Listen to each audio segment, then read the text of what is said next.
Good morning student. अब ये आपके पार्ट 3 का पार्ट 2 है। तो सेकंड पार्ट, कितने लोगों में अकारण ही स्वभाववश झलझलाहट का स्वभाव बन जाता है। हम इसमें किसके लिए बात कर रहे हैं? आदत और स्वभाव के बारे में।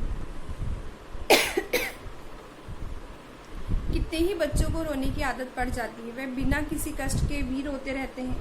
इसी प्रकार मुस्कुराने का स्वभाव भी है, जो अभ्यास करने से आदत में सम्मिलित हो जाता है। चेहरे की मांसपेशियां इस प्रकार ढल जाती है कि साधारण रीति से बातचीत करने पर भी ऐसा लगता है कि मानो हंस या मुस्कुरा रहे हैं। हर आदत का अभ्यास बन जाती है। किस आदत को अभ्यास नहीं बनने देना है, जिससे वह स्वभाव पर विपरीत प्रभाव डाल सके। इस पर नजर रखनी पड़ती है। आदतों के अनुरूप मुखाकृति बन जाती है। मुखाकृति मतलब होता है मुख की आकृति। जब ऐसा हो रहा हो तब दर्पण की सहायता ली जा सकती है। अकारण हंसने मुस्कुराने के अभ्यास का भी स्वभाव पर उतना ही प्रभाव पड़ता है जितना अकारण चिड़चिड़ा रहने का। चेहरे की मांसपेशियों को अभ्यास के कारण वैसे ही रहने की आदत पड़ जाती है। मुस्कुराने की आदत से बिना किसी प्रभाव के अनायास की चेहरे की मांसपेशियां, होठ, दांत, ये सब इस ढांचे में ढल जाते हैं कि चेहरा हंसता मुस्कुराता दृष्टिगोचर हो। ऐसी आकृति का चेहरा सभी को देखने में सुंदर लगता है। ऐसा प्रतीत होता है कि इसे किसी लाभदायक अनुकूल परिस्थिति में रहने का अवसर मिला है।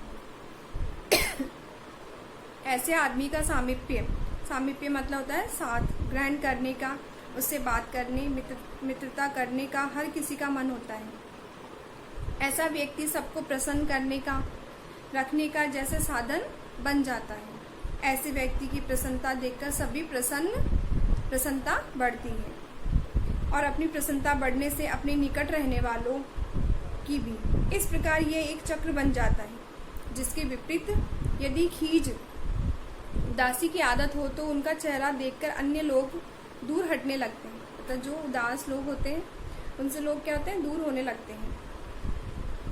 उनमें भी उदासी घेर लेगी। यह भी एक ऐसा चक्र बन जाता है। उदासी असफलता का, खिन्नता का चिन्ह है, जिसके बारे में ऐसा अनुमान होता है कि यह किसी अनसुलझी समस्या से ग्रस्त है, जिससे हर आदमी बचने का प्रयत्न करता है, अथवा इसे असाध्य रोग, असाध्य का मतलब होता है ठीक ना होने वाला, जिसके संपर्क में आने से अन्य व्यक्ति भी ग्रसित हो जाता है। वास्तव में ऐसे व्यक्ति को अभागा या महामूर्ख माना जाता है। ऐसी मुख मुद्रा बेवजह नाराजगी की सूचक होती है।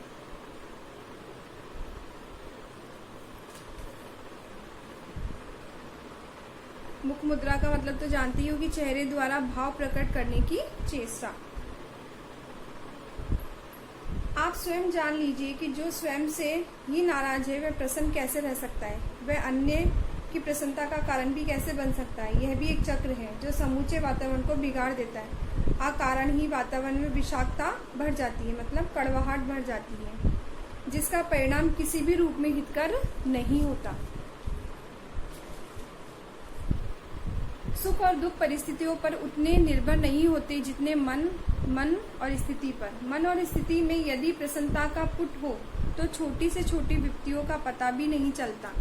वह ऐसे ही हंसी मजाक हल्की फुल्की होकर उतर जाती है। बड़ी विपत्ति हो तो भी आधी रह जाती है। विपत्ति में जो मुस्कुराता रहता है उसे धैर्यवान, हिम्मत वाला, दूरदर्शी माना जाता है।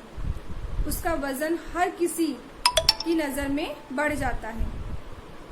उसकी सहायता करने की, सहानुभूति परिदर्शित करने की हर किसी की इच्छा होती है। मनोविज्ञानी और शरीर विज्ञानी कहते हैं कि हंसने मुस्कुराने की आदत स्वास्थ्य को अच्छा रखने एवं सुधारने की दृष्टि से रामबाण औषधि है। कि जो आदमी हंसता मुस्कुराता रहता है वो क्या करते हैं, मुस्कुराना उस आदमी का रामबाण का काम करता है।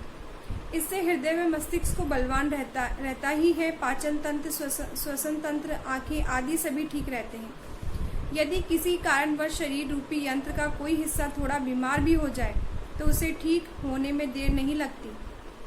ना डॉक्टर की जरूरत पड़ती है, ना हकीम की, और ना ही इंजेक्शन लगाने पड़ते हैं, ना कैप्सूल निगलने पड़ते हैं। रोग का कायदा यह है कि हंसने मुस्कुराने वाले के पास या तो आता ही नहीं अथवा ठहरता ही नहीं है। मनोविज्ञानी कहते हैं कि प्रसन्नचित्त व्यक्ति का मानसिक विक्षेप नहीं होता, मतलब टूट फूट नहीं होती। बुद्धि का डावाडोल होना मनुष्य की सबसे बड़ी हानि है।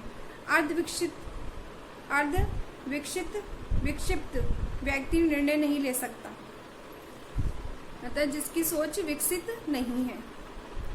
विचार तंत्र ही जिसका गड़बड़ा गया हो वह कभी सही निर्णय नहीं ले सकता। जिसके सही निर्णय नहीं है वह किसी गुत्थी को सुलझा नहीं सकता, मतलब किसी भी परेशानी को सुलझा नहीं सकता। कोई भी महत्वपूर्ण कदम सही रूप से नहीं उठा सकता। यदि सही कदम नहीं उठाया गया तो सीधे सरल कार्यों में भी सफलता नहीं मिल सकती। सभी मनुष्य में एक समान अंग होते हैं, अंतर केवल अक्ल का होता है। अक्ल मतलब बुद्धि का। उसी के कारण कोई बुद्धिमान तो कोई मूर्ख, कोई धनी तो कोई निर्धन, कोई सफल तो कोई असफल। इस बुद्धि तंत्र का सही गलत होना इस बात पर निर्भर करता है कि व्यक्ति संतुलित है या नहीं। मानसिक संतुलन का एक ही चिन्ह है कि चेहरे पर उदासी, निराशा, खीज चढ़ी हुई है या हर स्थिति में मन स्थिर और बुद्धि संतुलित है।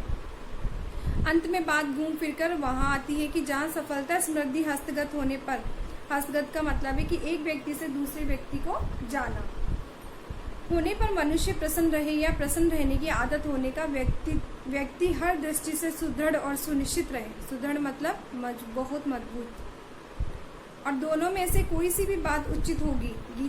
गीता में कहा गया है कि प्रसन्न रहने वाले के समस्त दुखों का निवारण हो जाता है, उसकी बुद्धि स्थिर रहती है।